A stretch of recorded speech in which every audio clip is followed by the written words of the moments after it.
Buenos días. ¿Qué tal? Hoy es 18 de junio y hoy tenemos una sesión que nos la va a dar Verónica Jimeno Hernán, que no es prima mía, de nada, por si duda. La verdad.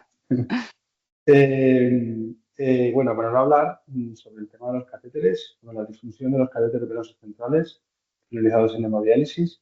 Y bueno, por presentaros a Verónica, es una enfermera del Hospital Clínico San Carlos. También es profesora de la Facultad de Enfermería, Fisioterapia y Podología de la Universidad Complutense de Madrid y desde hace poquito pues es doctora en enfermería y nos va a presentar su tesis. Su tesis, que ahora lo imagino que lo explicarás en la presentación, pero se ha hecho con datos anonimizados de la Fundación Renal.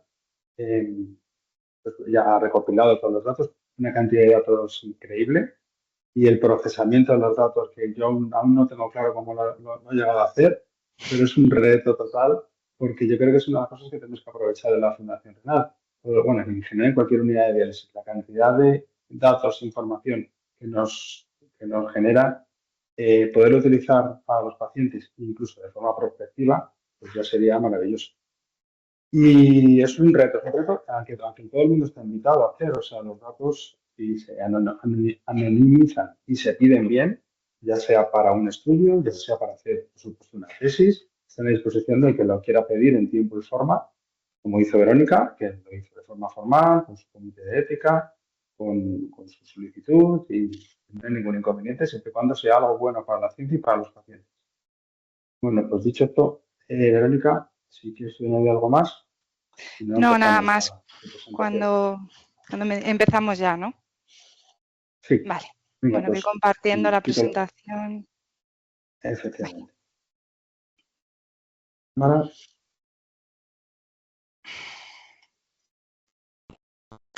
¿Me decís si lo veis, por favor?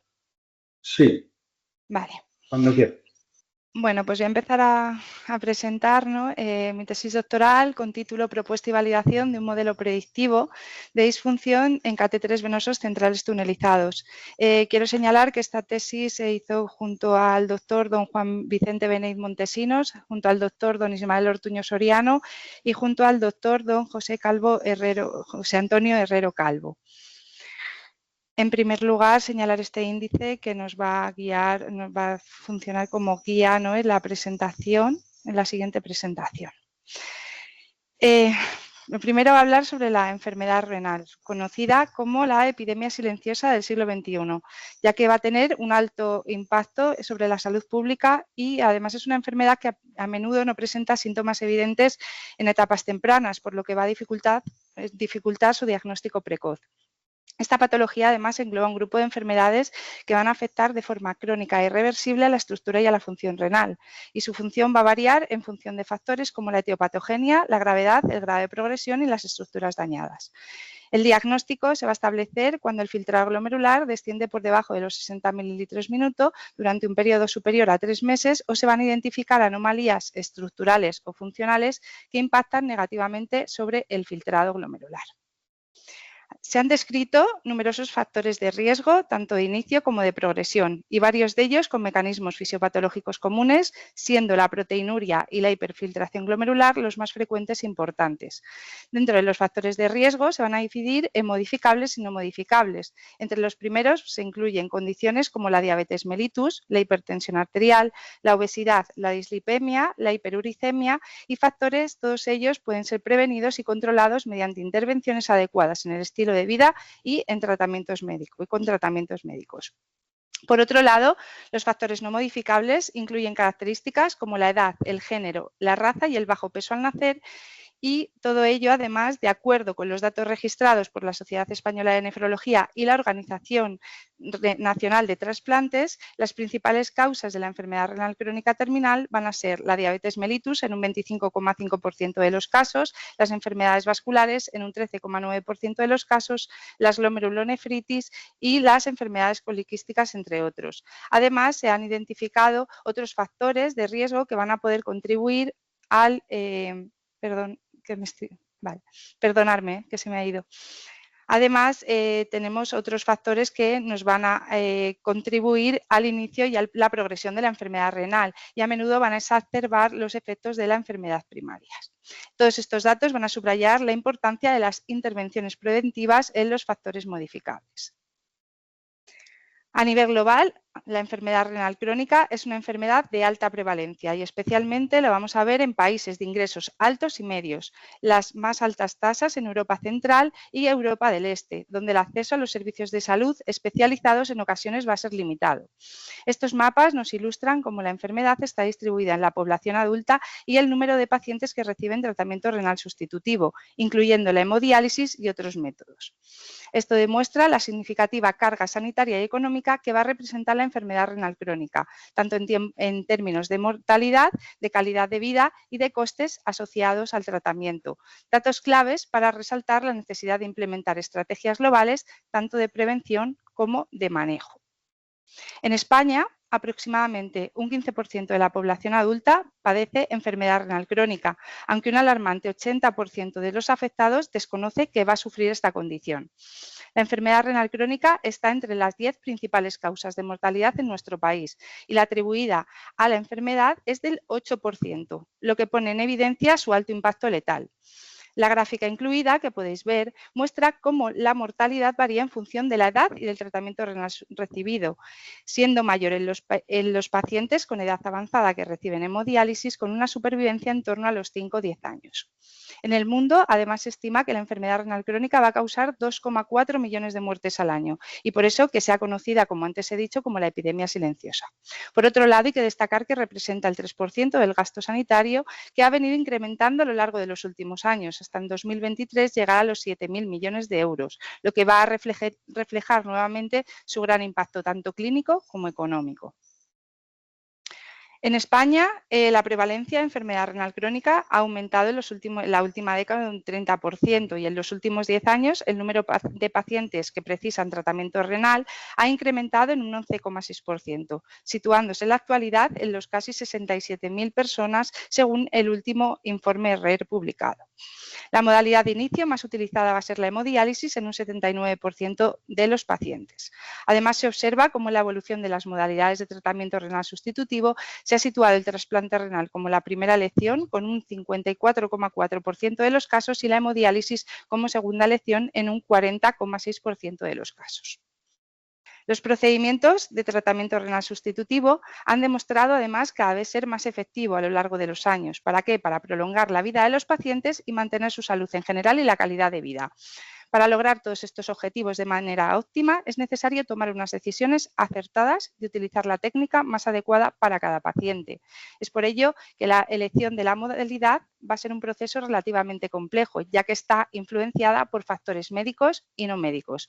Esta decisión ha de estar tomada de manera multidisciplinar con la participación del paciente y sus seres queridos.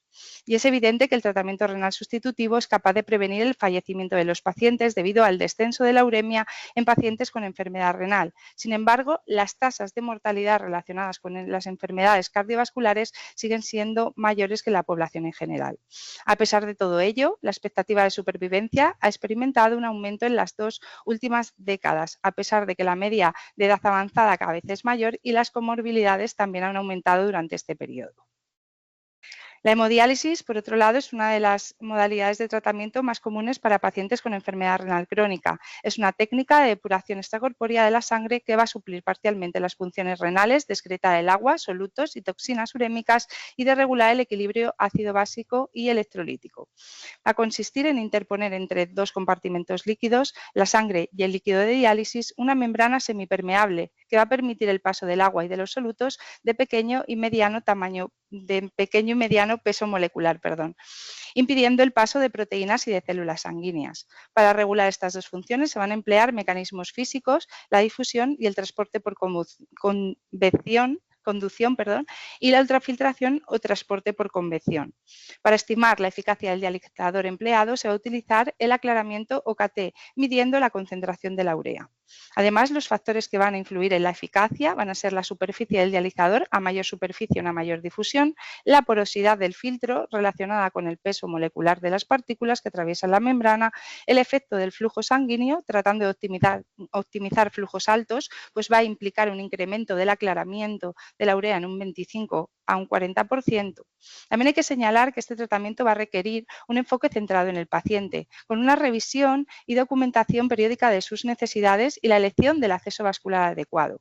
Además, la planificación de este debe ser personalizada para optimizar los resultados terapéuticos y mejorar la calidad de vida de los pacientes. Esto va a resaltar la importancia del cuidado individualizado y continuo. El acceso vascular, por otro lado, es un componente crucial en el tratamiento de hemodiálisis, ya que garantiza la eficacia del procedimiento. Existen varios tipos de accesos, como las fístulas arteriovenosas y los catéteres venosos centrales, cada uno con sus propias ventajas y riesgos.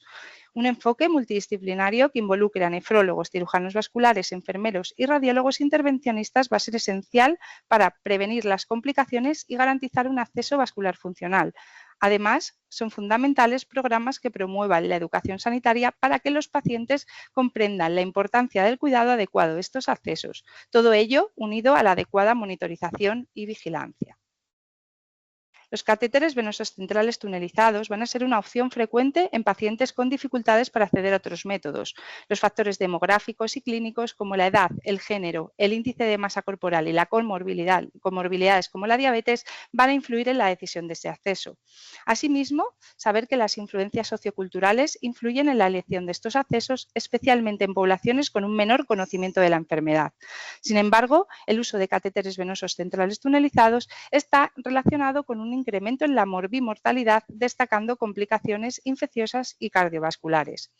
Es muy importante mencionar la alta incidencia de complicaciones con hasta el 30% de los pacientes, presentando eventos adversos en los primeros 6 meses tras la inserción y un 38% durante el segundo año.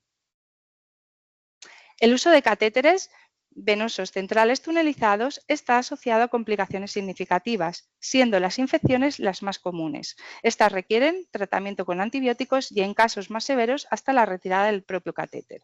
Además, medidas rigurosas de asepsia y un manejo adecuado van a ser esenciales para su prevención. Esto subraya la importancia de la evaluación clínica constante y de realizar cultivos de sangre para identificar problemas de manera temprana. Las complicaciones también incluyen embolias, hemorragias y la erosión vascular, generalmente relacionados con el mal uso o el uso prolongado del catéter venoso central. La segunda complicación más frecuente que vamos a ver es la disfunción, definida como la incapacidad de mantener el flujo de bomba adecuado y clasificada en precoz, cuando ocurre en las primeras 24 horas tras la inserción, o tardías, debidas en su gran mayoría a trombosis del acceso vascular. Estas van a suponer un 40% de las disfunciones que encontramos, con un tiempo promedio de aparición en torno a los 72 días. A su vez, se van a clasificar en extrínsecas, secundarias a la formación de un trombo mural que puede ubicarse en vena cava superior o en aurícula derecha. Estas suelen ser graves y van a precisar de anticoagulación sistémica y en muchos casos de la retirada del catéter.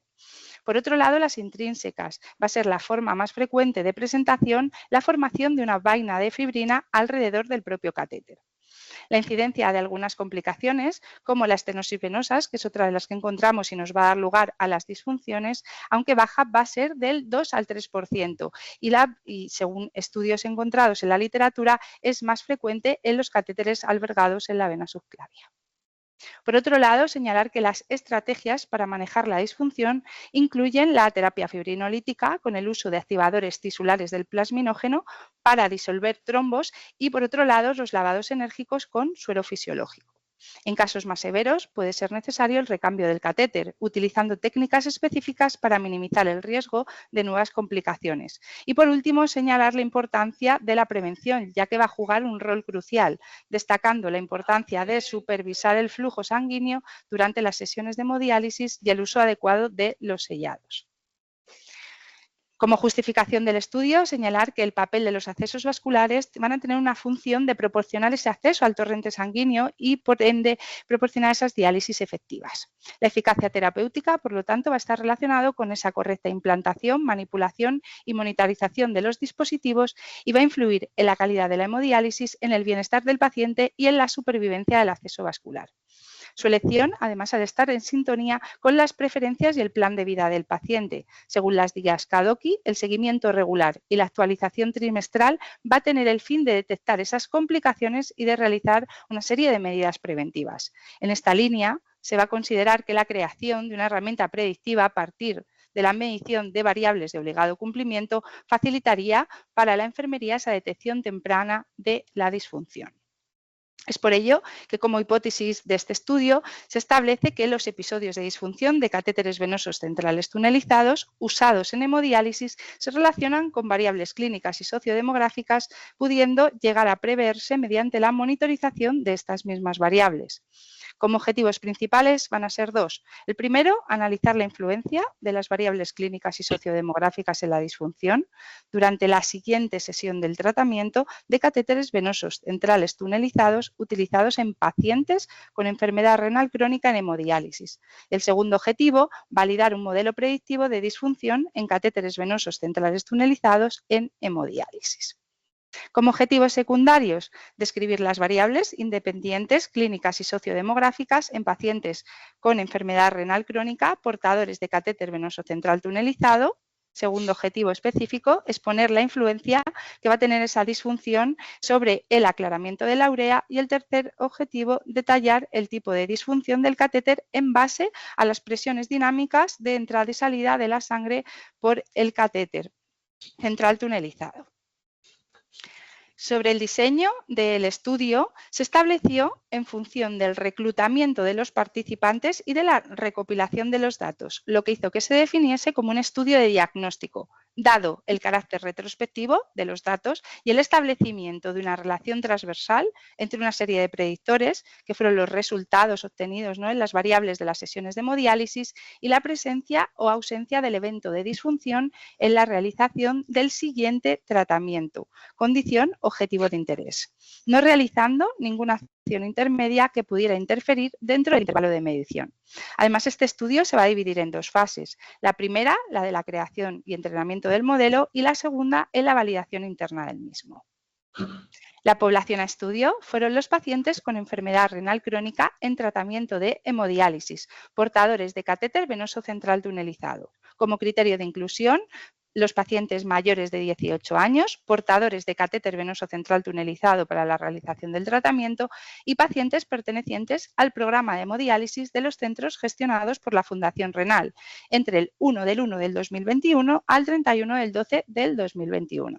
Como criterios de exclusión, dado que finalmente la unidad muestral se definió que fuese la sesión de hemodiálisis, se excluyeron temporalmente todas las sesiones realizadas durante los periodos de ingreso hospitalario de los pacientes a estudio. El ámbito de estudio, como ya mencionaba previamente, fueron los centros de hemodiálisis de la Fundación Renal distribuidos a lo largo de todo el territorio español, lo que hizo que se definiera como un estudio multicéntrico. Para la primera parte del estudio, se realizó un muestreo no probabilístico de conveniencia, intentando llegar al mayor número de pacientes posible para así garantizar una estabilidad al modelo de predicción que se proyectaba desarrollar en ese momento. Se pretendió seleccionar todo el universo posible en el ámbito de estudio de pacientes portadores de catéter venoso central entre las fechas previamente descritas, de tal manera que abarcó todas las sesiones de diálisis realizadas a los pacientes pertenecientes al programa de crónicos de hemodiálisis en los centros del ámbito de estudio de la Fundación Renal. Finalmente, se llegaron a analizar 60.230 sesiones, abarcando todos los datos posibles para maximizar el poder y la generalización de los resultados. En la segunda parte del estudio, para la creación del modelo y su posterior validación interna, el conjunto de datos disponibles se va a dividir en dos partes, de manera aleatoria y estratificada, con ayuda del programa EPIDAD. El primer La primera subdivisión, formada por 2/3 de las partes de la muestra inicial, se utilizó para el entrenamiento del modelo, asegurando en todo momento que existiesen 2/3 partes de eventos y no eventos de disfunción del catéter venoso central tunelizado. Y el segundo, formado por 1/3 de la parte de la muestra inicial, para realizar la validación interna, igualmente con el mismo porcentaje de eventos y no eventos. Para abordar este enfoque de manera razonable se requirió de una muestra de gran tamaño, de tal manera que se proporcionase una estimación razonable del rendimiento del modelo. Otras opciones hubieran sido la división temporal de los datos o por centros en la validación, pero decidimos que no fuese así para que estuviese equiparado. Como variable principal del estudio, la disfunción de los catéteres venosos centrales tunelizados en la siguiente sesión de hemodiálisis, definida, como previamente ya explicado, como esa incapacidad de obtener y mantener un flujo de sangre extracorpóreo adecuado durante los primeros 60 minutos de una sesión de hemodiálisis, a pesar de haber realizado al menos un intento de mejorarlo.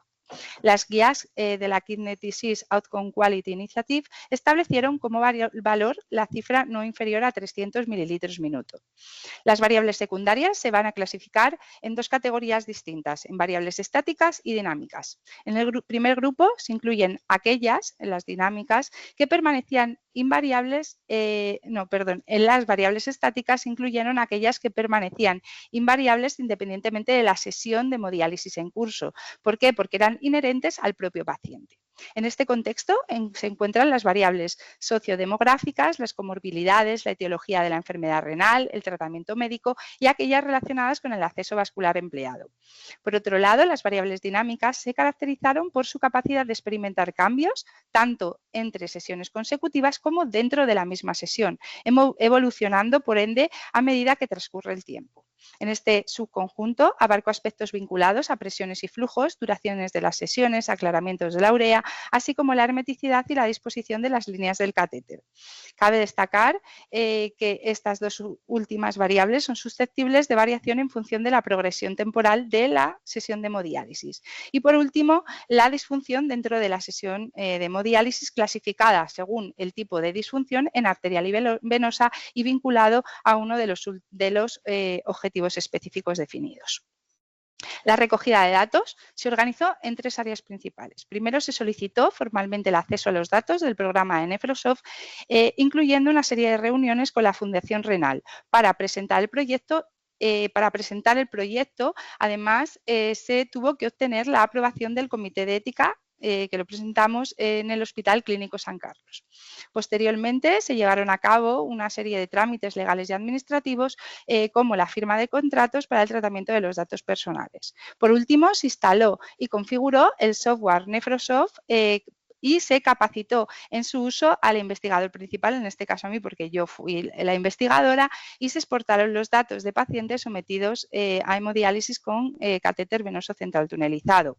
En relación a las bases de datos, se crearon en Excel y se utilizó Python para su síntesis, cálculo de variables, unificación de los resultados exportados y su análisis. Además, todos estos datos, cada paciente se anonimizó dándole una serie de dígitos para poder vincular todos los datos exportados en Excel y poder establecer esa relación a través del lenguaje de programación de Python. Es por ello que se asignó y se anonimizó a cada sesión con un número formado en primer lugar por 2 dígitos que eran pertenecientes a la sesión y los otros 3 dígitos que pertenecían al centro donde se había realizado y al paciente.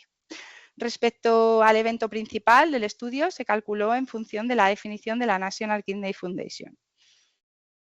El análisis de los datos se estructuró en 3 etapas. Primero, el análisis descriptivo nos permitió evaluar las distribuciones con distribuciones de frecuencias y con medidas centrales, ajustando por normalidad cuando fue necesario.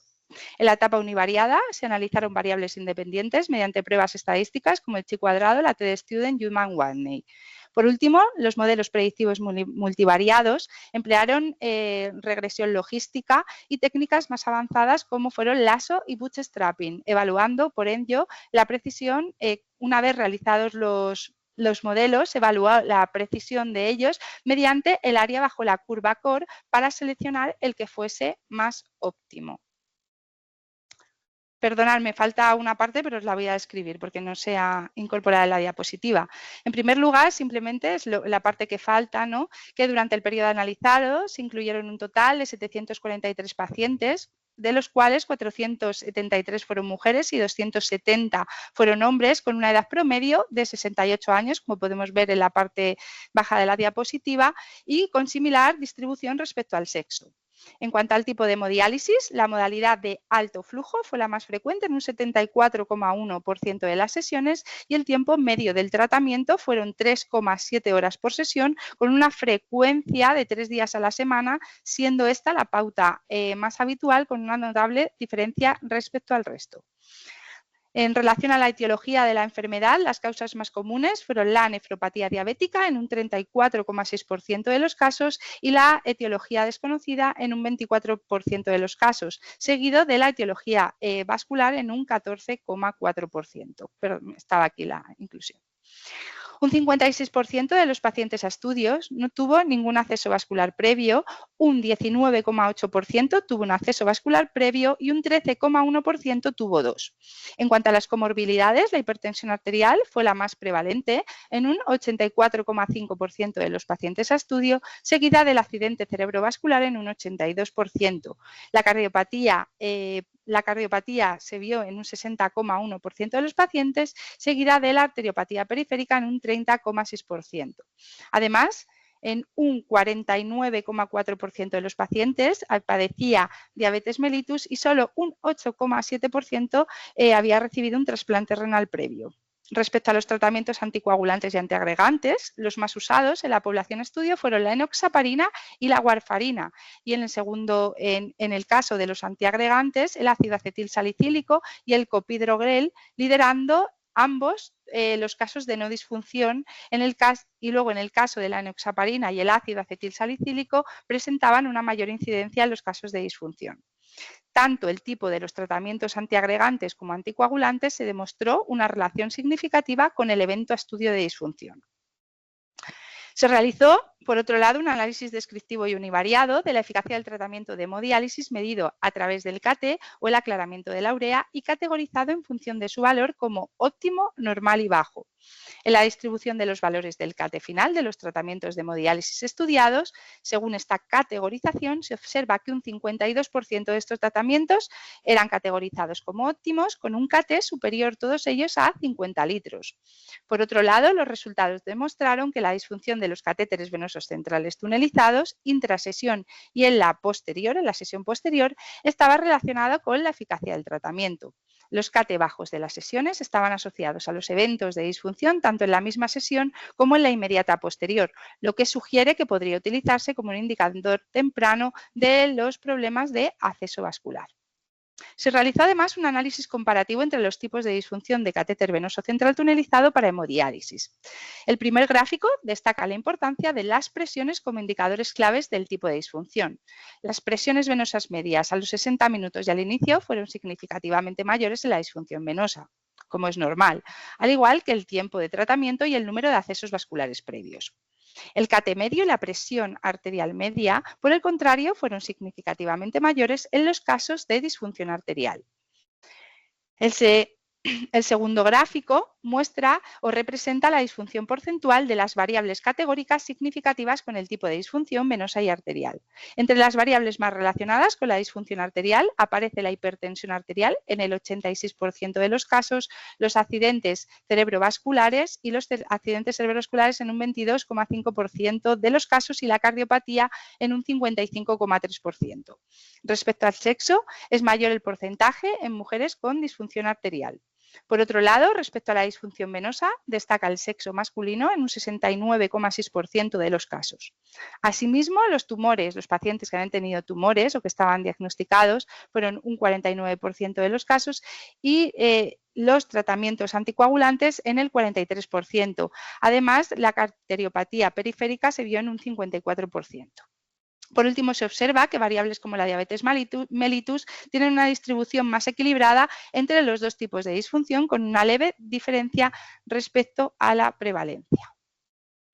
En estos gráficos que podéis ver se presentan las medias y las frecuencias de las variables con asociación significativa de las variables numéricas y categóricas estudiadas en el análisis univariable. Se evidencia, por tanto, que en los episodios de disfunción las presiones arteriales son las más elevadas frente a las venosas. Los flujos de bomba no superan el umbral de los 300 mililitros minutos, por la definición, y la cantidad de sangre dializada media está en torno a 52,6 litros, con un KT medio en litros de 39,1. Respecto a las variables categóricas, destacan el elevado número de sesiones realizadas en la modalidad de alto flujo, el sexo masculino, el número de pacientes con diabetes mellitus, cardiopatías y finalmente la localización yugular. Y las sesiones realizadas con líneas invertidas, la heparina al 1% como tipo de sellado, teniendo en cuenta todos estos datos que fueron 1.500 sesiones analizadas con episodio de disfunción. Empezamos ahora con la creación del modelo predictivo, con la parte del entrenamiento. En primer lugar, se realizó un modelo de regresión logística múltiple en el que se decide la inclusión de todas las variables que habían sido previamente significativas en el análisis univariado. A partir de este gráfico FreshPlot se muestran todos los ratios de las variables significativas asociadas con el evento de disfunción en la siguiente sesión de hemodiálisis junto a los intervalos de confianza. Además, esto lo vais a ver también en las siguientes diapositivas. Hay que destacar en el modelo completo como hallazgos clave las variables de mayor riesgo localizadas, que fueron la localización del catéter en la yugular izquierda y en la derecha, además de las nefropatías intersticiales, entre otras, y como variables protectoras destacaron el tipo de sellado del catéter y accesos vasculares previo y además la hemodiálisis, el tipo de hemodiálisis postdilucional. Como variables de efecto moderado destacan las presiones y flujos, como la presión venosa media, porque tuvieron esos ratios tan cercanos a 1, lo que indica que van a tener un impacto muy moderado, pero sí que salieron significativos. Respecto al modelo predictivo de pasos hacia adelante, explicar solo que se comenzó como un modelo vacío, que no incluyera ninguna variable predictora, y luego se seleccionaron las variables independientes que fueran teniendo más relevancia, ajustando en todo momento el modelo y evaluando su rendimiento. Entre las variables de mayor impacto en este modelo encontramos nuevamente esas localizaciones yugulares derechas e izquierdas y seguidas de la nefropatía intersticial. Por otro lado, los resultados señalan que las líneas conectadas en posiciones invertidas aumentaban en un 47% el riesgo de disfunción, al igual que la etiología desconocida en un 56%. Volvemos a ver como factores protectores clave la modalidad de tratamiento de hemodía filtración postdilucional y otra vez como variables de efecto moderado, de impacto moderado, las presiones, flujos y la cantidad de sangre dializada. En el modelo de pasos para hacia atrás se comenzó con la inclusión de todas las variables predictoras, se evaluó la importancia de cada una de ellas en la contribución al modelo y se ajustó se fueron eliminando poco a poco las variables para eliminar su rendimiento. Estos pasos fueron repetidos hasta que la eliminación de una nueva variable no mejorase realmente el rendimiento del modelo. En los hallazgos clave tras el análisis se destacan en que son coincidentes las variables de mayor impacto, las variables de mayor impacto son coincidentes con el modelo de pasos hacia adelante, que las fístulas y los catéteres, haber sido portador de fístulas y catéter venoso central tunelizado previo aumentaba esa probabilidad de disfunción en un 47 y un 49% respectivamente y la conexión de catéter con líneas invertidas en un 50%. Como efecto protector destaca nuevamente la modalidad de hemodía filtración postdilucional y en ambos modelos volvemos a ver las mismas variables con ese efecto moderado. Aplicando este modelo LASO, el objetivo principal de nuestro análisis fue identificar las variables más relevantes para predecir el evento de disfunción y se evaluó su impacto a través de los coeficientes beta asignados al modelo. Cuando un coeficiente beta se aproxima a 0, puede interpretarse como que esta variable tiene una aportación nula o insignificante a la predicción del evento de disfunción. Las variables con beta negativo que observamos en la imagen nos van a indicar que tienen un efecto protector. Entre ellas encontramos esa modalidad de filtración postdilucional nuevamente, ser portador de accesos vasculares previos, la localización en la subclavía derecha y comorbilidades como la diabetes mellitus, cardiopatías y arteriopatías periféricas. Entre los factores de riesgo representados por coeficientes beta positivos destacan nuevamente las posiciones en yugular, la inversión de las líneas del catéter y en contraposición nuevamente con los resultados de los efectos protectores, ser portador concreto de fístula o catéter venoso central tunelizado previo. En la construcción de este modelo del bootstrapping, lo que hicimos fue seleccionar 200 muestras aleatorias. Luego se implementó un enfoque de pasos hacia adelante y hacia atrás para elegir el modelo más ajustado. Esto se repitió hasta 200 veces. La variable que estuvo presente en todos los modelos fue seleccionada por su fuerte capacidad predictiva, indicada en porcentajes de inclusión en torno a un, inclusión del 100%. Y por otro lado, la variable con un 88% de porcentaje de inclusión se determinó que fuese el umbral de inclusión de las variables. Tras el análisis, nuevamente destacan como variables de mayor impacto por el riesgo de disfunción la localización yugular, la etiología de la nefropatía intersticial, la etiología de origen desconocido y la posición de catéter en líneas invertidas. No encontramos en este modelo ninguna variable protectora con efecto protector y variables como las presiones y los flujos tuvieron ese impacto moderado por encontrarse muy cercanos a los ratios a 1. Esta tabla que podéis ver resume la inclusión de las variables predictoras en cada uno de los modelos realizados. Para la evaluación del ajuste de los modelos se utilizaron el AIC y el BIC, indicando que los modelos hacia adelante y hacia atrás, como podéis ver aquí abajo, fueron los que presentaban un mejor ajuste con una menor complejidad, que es el significado del AIC y el BIC. Mientras que el bootstrapping, aunque con un valor inferior, al realizarse con variables, con menor número de variables, se consideraba que estaba seleccionado, las variables se seleccionaban de una manera más robusta. Por otro lado, la bondad de ajuste fue calculada por la prueba de Hosmer-Lemesov, permitiendo detectar si las probabilidades predichas con el modelo concordaban con las tasas observadas y siendo mayor cuando menor es el dato, como podéis ver aquí. Una vez analizados todos los datos, se decidió que se seleccionaban para la validación del modelo el de pasos hacia adelante, de pasos hacia atrás y el modelo bootstrapping por características como su operatividad, su simplicidad y su alta bondad de ajuste. Se seleccionaron por ello estos tres modelos y previa a la validación interna de los modelos se tuvo que comprobar que tuviesen una adecuada discriminación determinada por esa capacidad de distinguir entre aquellos que experimentaban o no el evento de resultado. Esto se evaluó mediante la curva CORE. Se evaluó la relación de la sensibilidad y la especificidad de cada uno de los modelos. Como podéis ver en los resultados, los tres modelos obtuvieron un área bajo la curva superior a 0,6 y esto se entiende que el desempeño en cuanto a su discriminación era bueno, por lo tanto reflejaba que todos los modelos iban a tener una buena probabilidad de diferenciar correctamente entre catéteres con o sin disfunción en la siguiente sesión de hemodiálisis. Para la validación interna de los modelos, como he dicho al principio, cuando se hablaba de la muestra, se utilizaron los datos del test o de un tercio de esta muestra y se procedió a verificar que esos tres modelos preseleccionados tuvieran esa adecuada discriminación nuevamente, evaluada por la curva CORE. También se obtuvo nuevamente que los datos de la curva CORE estaban por encima de 0,6, por lo tanto, nuevamente nos indicaban que tenían todos los modelos una buena discriminación.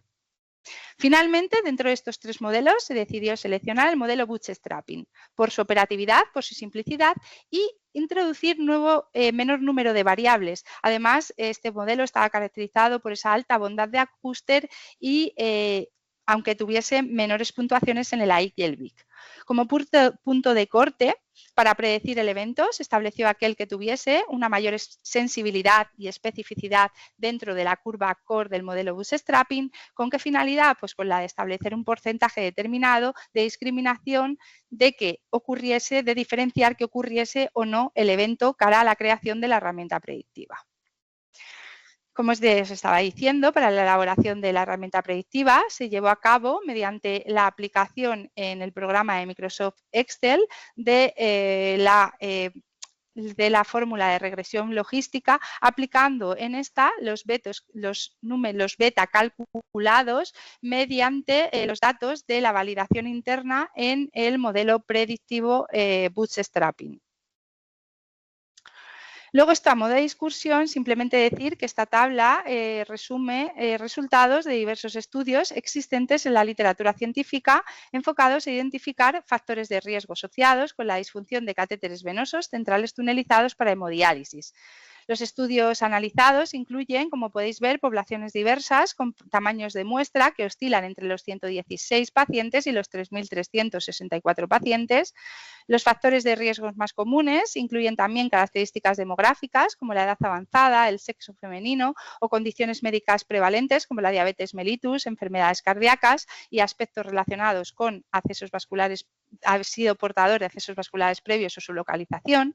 Y en contraposición con nuestro estudio, bueno, en contraposición no, hay que destacar que a pesar de mostrar coincidencias en los predictores con nuestro estudio, lo principal que se encuentra es la diferencia metodológica, porque muchos de ellos se abordan mediante un enfoque longitudinal, unido a que las definiciones en estos estudios del evento principal no coincidían, no eran concordantes con nuestro estudio. En la segunda tabla, además, se va a abordar un análisis de estudios centrados en la influencia que pudiera tener el flujo de bomba y ciertos parámetros bioquímicos y factores técnicos sobre el desempeño de los catéteres. A pesar de que existen varios autores o varios autores nos señalan el tamaño muestral, se destacan hallazgos de interés como esa relación de los flujos sanguíneos inferiores a 300 mililitros minuto, con ese mayor riesgo de complicaciones, o la inclusión de predictores como fueron los niveles de albúmina o niveles de hemoglobina mayores a 9 miligramos de decilitro, además de la presencia de la activación tisular del plasminógeno o de factores de inflamación crónica.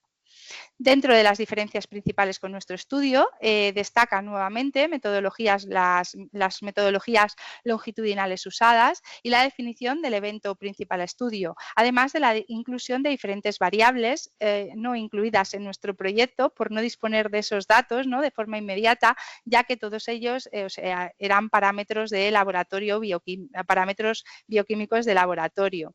A pesar de ellos, señalan resultados coincidentes como la edad o de las ciertas comorbilidades. Y señalar simplemente que en el caso de la herramienta predictiva creada por García López, que podría ser una herramienta predictiva utilizada simultáneamente con la herramienta predictiva creada en este estudio para la detección precoz de la disfunción. También en este estudio hay que señalar una serie de limitaciones. En primer lugar, la complejidad del fenómeno biológico que se trata, ¿no?, porque la disfunción de los accesos vasculares en hemodiálisis es multifactorial y se involucran múltiples variables difíciles de modelar, como van a ser la coagulación, la respuesta inflamatoria, infecciones o la propia anatomía del paciente. Además, la disponibilidad y la calidad de los datos. Los datos de ese estudio son retrospectivos, por lo que la calidad de los datos históricos siempre puede verse afectada por errores de entrada o sesgos. Por otro lado, la variabilidad entre las poblaciones de hemodiálisis, esto unido a que sería pertinente realizar una validación externa, ¿no?, de la herramienta predictiva creada. Y por último, la interpretación clínica, ya que la utilidad del modelo está limitada si los propios profesionales de la salud no pueden interpretar o confiar en las predicciones que éste señala. Como conclusión primera de la tesis doctoral, se estableció que entre los modelos predictivos de disfunción de catéteres venosos centrales tunelizados para hemodiálisis se propone el modelo bootstrapping por su traslacionalidad a la práctica clínica, necesitando un número limitado de variables recogidas en la realización del tratamiento. Como segunda conclusión, respecto a las variables sociodemográficas y comorbilidades, los hombres mayores de 65 años y los pacientes con antecedentes de patologías cardiovasculares, diabetes mellitus y tumores previos presentaron un mayor riesgo de experimentar disfunción del catéter venoso central tunelizado durante el tratamiento de hemodiálisis.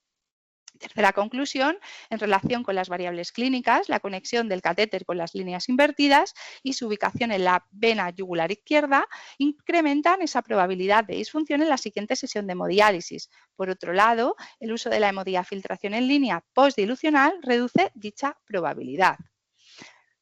Cuarta conclusión, que la disfunción de los catéteres venosos centrales tunelizados tiene un impacto significativo en la calidad del tratamiento recibido por los pacientes y por ende en el valor del CAT. y que son mayores los episodios de disfunción del catéter venoso central tunelizado relacionados con el aumento de las presiones dinámicas derivadas de la extracción sanguínea al circuito extracorpóreo, conocidas como tipo arterial. Bueno, ya he terminado la exposición y os quería agradecer la atención prestada durante este tiempo. Hola. Verónica. Sí. Bien, pasamos ahora al turno de preguntas, que quedan 13 minutos y queremos que nadie tenga la oportunidad de preguntar. O sea, que queremos que todo el mundo pregunte. Mientras tanto, me surgen ciertas cuestiones respecto a las variables y me llama la atención, bueno, lo de la diálisis online postdilucional. Yo no sé eso cómo lo ves, pero quizás esté debido a que en teoría se pauta, por así decirlo, más la online a los pacientes que tienen un buen flujo, que tienen un flujo de bomba adecuado. Incluso hablamos de 400 idealmente, según los estudios que hay, que dicen que para conseguir más de 20 y tantos litros de convección, pues se necesita un flujo de bomba elevado. Pues quizás esté condicionado eso. También me pongo otra pregunta, me llama la atención lo de la nefropatía intersticial como algo como efecto negativo. Es una cosa que no sé, vamos, no sé si tienes explicación, seguramente. No, la segunda no te puedo dar ninguna explicación, o sea, ha sido el análisis que se ha realizado, al final son 60.250 sesiones, entonces yo creo que es un análisis bastante robusto. Ahora habría que investigar el por qué, ¿no? La nefropatía intersticial está relacionada con la disfunción, no ha salido, ¿no? Como un factor de riesgo. Y respecto a las pautas online, también indicar, ¿no? Que por la distribución de los datos sí que podría ser, ¿no? Que pudiese estar sesgado, que estuviesen más sesiones de hemodiálisis en el grupo de no disfunción dentro de las sesiones de hemodiálisis online, podría ser. Pasa que al tratarse de tanto número de sesiones, habría que verlo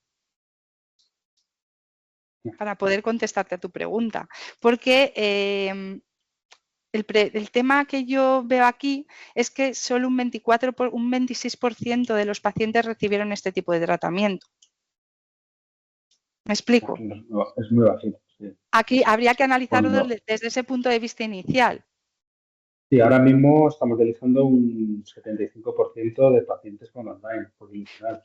Pues entonces habría que volver a, ¿no? Una de las cosas de los modelos predictivos es que los modelos predictivos se tienen que actualizar con los nuevos, incorporar nuevos datos a estos modelos para poder incluso realizar cambios. De todas las maneras, en la herramienta predictiva no se incluye esta variable, ¿no? La de la hemodiálisis postdilucional, porque en el modelo bootstrapping no sale como una variable de relevancia. O sea, no se incluyó finalmente, pero sí que sería pertinente a lo mejor ahora que estéis realizando un 75% de diálisis con este tipo de tratamiento, o sea, esta modalidad de tratamiento, pues Sí. habría que analizarlo, sería interesante. Y respecto al CAT, yo siempre he pensado, bueno, creo que la indicación de cuando a la hora de explicar incluso la técnica a los pacientes, la técnica no, perdón, tipo de acceso vascular, que seguramente los pacientes con catéter necesiten más pauta de tiempo. Tú tienes una buena fístula y pues tener tus 4 horas o 3 horas y 45, lo que sea, en función los parámetros distintos, pero con catéter a lo mejor tienes que tener media hora más para tener un CAT adecuado. Si estamos hablando ya no digo de 50, sino de incluso Bueno, 45. yo no es el único estudio que he hecho en hemodiálisis y habitualmente las pautas de tratamiento más comunes, tanto en catéteres como fístulas, habitualmente los estudios que he realizado en pacientes de hemodiálisis suelen ser de 4 horas, la pauta estándar. De hecho, el tiempo Sí, medio creo que pero he digo dicho que eran... media hora más. Media Sí, hora sí, pero más para los catéteres. yo ya, o sea, en este estudio el tiempo medio de tratamiento sale en 3,7 horas de tiempo medio de tratamiento de pacientes solo con catéter. Pero yo, yéndome a otro terreno, o sea, no en la Fundación Renal, por ejemplo, en mi ámbito de trabajo en el Hospital Clínico San Carlos, donde yo he trabajado bastantes años, el tiempo promedio también de diálisis con fístulas también solían ser 4 horas. Es verdad que se ajustaba mucho a la tipología del paciente, ¿no? A lo que es la necesidad del paciente, pero solían salir tiempos medios igual, en torno a las 3,7 horas en total. Era muy similar en los estudios que he realizado en otros grupos de pacientes, en hemodiálisis. ¿Y cómo ves el tema de la monitorización y vigilancia de los catéteres? Que, por ejemplo, las vías de acceso vascular, el CEMAC, está muy indicado en un capítulo completo para las fístulas, pero realmente hay una página solamente en los catéteres.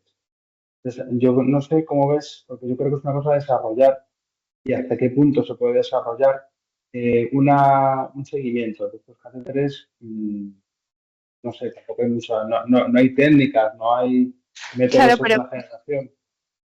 claro, pues por eso, a ver, al final, ¿no? El objetivo de este estudio se planteó en base a que yo he sido muchos años enfermera de una unidad de hemodiálisis, entonces una de las carencias que notábamos es que no teníamos una herramienta, ¿no? Que nos avisase sobre el riesgo de disfunción de los catéteres. Entonces, por ello se llevó a cabo este estudio, porque decidimos realizarlo para tener, esta herramienta lo que consiste es en que te muestra un dato y ese dato es indicativo de lo que va a pasar en la sesión siguiente. Si el porcentaje es mayor, te va a indicar un mayor riesgo de disfunción en base a todos los datos recogidos en la propia sesión de hemodiálisis. ¿Yo qué echo de menos? Como enfermera de hemodiálisis que he sido, que no exista en muchos casos esa herramienta o un lenguaje común entre todo el equipo multidisciplinar que lleva el paciente, porque muchas veces ocurren estas disfunciones y hasta que se le realiza la prueba X para comprobar que no existe la vaina de fibrina o lo que sea, o se cambia el catéter, estos pacientes, el problema es que se tiran muchas diálisis con flujos muy bajos y con cates muy bajos. Entonces, creo que una herramienta, no digo esta, pero herramientas predictivas que determinen esos niveles de riesgo de disfunción a un tiempo corto serían herramientas bastante pertinentes. Porque Sí, luego otra de las cosas que yo he encontrado siendo enfermera y haciendo otro tipo de estudios es que para conocer la disfunción de los catéteres, una de dos, o te coges todas las gráficas y miras los flujos medios de las sesiones o te vas comentario por comentario de todas las sesiones. Cuando haces estudios de pacientes durante un año, o sea, puedes abarcar muestras pequeñas, pero cuando te vas a muestras grandes, detectar las disfunciones también es complejo. el tema luego cómo tratarlo. Cómo tratarlas, claro, pero lo que se aborda con esta herramienta es un abordaje temprano, ¿no? O un abordaje preventivo de la disfunción. Es lo que yo he tratado de hacer creando esta herramienta. Sí, perfecto. Hay una pregunta de Magdalenas. Quizá deja de compartir la pantalla, por favor. Y damos paso a Perdonar que no me he dado... problema. espera, bueno, espérate porque estas cosas a mí se me dan un poco mal. Arriba, dejar de compartir. Mientras tanto, Lola, si quieres hacer tu No, pregunta. lo primero quería felicitar a Verónica porque el trabajo que ha hecho es ingente. Yo creo que a pesar un poco que pueda resultar para alguna de las personas que lo haya escuchado complejo, ¿no? Todo el tema de la estadística y tal, lo que sí que nos muestra es eso, es que hay herramientas predictivas, que tenemos que valorar las cosas no de uno en uno los pacientes de una manera global, que nos dé esta información para poder hacer en un futuro una actitud más proactiva, ¿no? Ante la disfunción del acceso vascular de los catéteres. Entonces, bueno, ¿cómo lo llevarías tú a la práctica? Es decir, ¿crees que...? Primero no puedo... vale, ya lo estoy viendo. ¿Cómo lo llevaría a la práctica? Pues sinceramente, bueno, yo también, ya también conozco el programa que usáis en la Fundación Renal, que me gusta bastante. Nefrosofía y Nefrolink, yo lo que haría sería incorporar, al final esto es una fórmula, es una fórmula en base a un análisis. Entonces sería incorporar esta fórmula, ¿no? A nivel de que todas las enfermeras van a recoger estos datos porque son de obligado cumplimiento. Y muchos de ellos, como os hablaba, ¿no? De las las variables estáticas que dependen ya del propio paciente, ya los tiene recogidos el propio programa. Entonces, en función de todos estos datos que ya tiene el programa y de los datos que incorporase cada una de las enfermeras a lo largo de la sesión o al finalizar la sesión, que el propio programa, incorporando esta fórmula, te diese un porcentaje de disfunción X. Ese porcentaje tiene un punto de corte. A partir de ese punto de corte, si es mayor, ya te está estableciendo un riesgo de disfunción. Si tú a lo largo de las sesiones que vas realizando va aumentando ese riesgo de disfunción, tendrás que poner una alarma y ponerte a trabajar con ese equipo multidisciplinar de nefrólogos, radiólogos o lo que sea pertinente o vasculares para darle una solución temprana al problema. Si a lo mejor la solución temprana la tiene la propia enfermera en esa unidad. No sé si me estoy explicando. Entonces, Totalmente. yo lo que veo es que es una herramienta práctica, hecha para enfermería, porque mi objetivo era proporcionar una herramienta a mis compañeras porque fue un problema que yo misma detecté siendo enfermera de una unidad de hemodiálisis. Que no Pues hubiese un tendremos que lenguaje ver cómo común, un hacer estándar. para incorporarlo, ¿no? Sí, sí, hombre, yo creo que sí, porque al final las cosas guardadas en un cajón no se hace No nada sirve con para ellos. nada. Y también quiero decir, como yo las discusiones abordé, ¿no? Aquí os he abordado las discusiones más, o sea, las limitaciones más precisas, pero en la tesis doctoral se puede leer en uno de los apartados que todo modelo predictivo hay que entrenarle continuamente. Es decir, no me puedo quedar con los datos del 2021 y este modelo predictivo le tengo que seguir alimentando y seguir entrenando. Porque, como dice David, ahora son un 75% los pacientes que reciben hemodiálisis postdilucional. Este modelo hay que entrenarle con ese porcentaje de pacientes que reciben ese tipo de tratamiento. Y hay que actualizarle y habría que seguir trabajando. Pasa que hoy en día con todo lo que tenemos, todas las herramientas que tenemos, entrenar los modelos creo que no es algo complejo. Ya no hay que volver a hacer una tesis. ¿Y entrenarlo con inteligencia artificial? Hombre, pues ahí está lo del tema de los datos de los pacientes, el tema ético, legal, todo eso, que no sé si se podría. Cara a la fundación no sé si podríamos hacerlo. No, pero a ver, entrenarlo con un modelo interno, no subirlo a ChatGPT. No, ya lo sé. Pasa que el otro día tuvimos unas jornadas de inteligencia artificial y se abordó el tema, ¿no? del consentimiento informado de los pacientes a nivel de uso de datos para crear este tipo de herramientas con inteligencia o modelar un algoritmo, ¿no? Que lo que quieres es hacer un algoritmo de... Entonces se hablaba sobre la recogida del consentimiento informado de los pacientes para modelar ese tipo de algoritmos. Si están anonimizados, no sirve. A ver, pues, ahora están las agencias. Es que esto dio pie a mucha discusión el otro día, entonces No, por eso pero vamos, saco. yo estoy ahora mismo en el TAIS, de inteligencia artificial en sanidad. Y al final va a depender de las agencias reguladoras de inteligencia artificial que para temas clínicos, para todo este tipo de desarrollos, haciéndolo bien, en tiempo y forma, con sí, claro. aplicaciones no será un problema, porque es más proactivo un poco la legislación en ese sentido y los datos, siempre y cuando se puedan compartir, estén abiertos y anónimos, se pueden utilizar. En general, sí, y ya no solo, o sea, yo lanzo la propuesta, sí, y perdona que te corte, yo lanzo la propuesta, o sea, que habrá gente que a lo mejor tenga ganas de hacer una tesis doctoral o eso, ya no solo ver la probabilidad de disfunción, ¿no? Sino también analizar variables para predecir otro tipo de eventos. O sea, estas metodologías, desarrollarlas en varios aspectos, a lo mejor que estén relacionados con la hemodiálisis.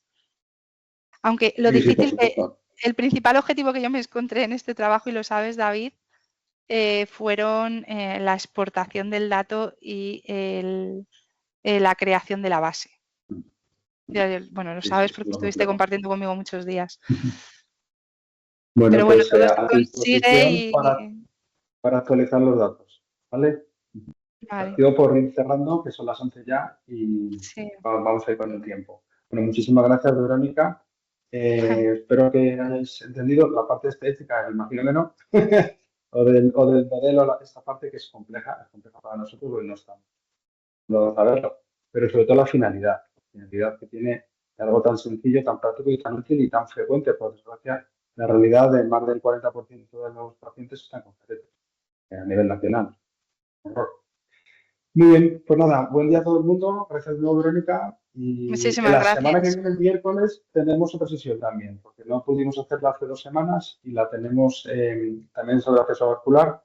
El doctor Israel Levick nos va a comentar cómo hacer para manejar bien a nivel de acceso vascular, tener una unidad correcta de acceso vascular y multidisciplinar. ¿Vale? Muy bien, lo dicho, buen día a todo el mundo. Adiós. Muchísimas gracias. Hasta luego.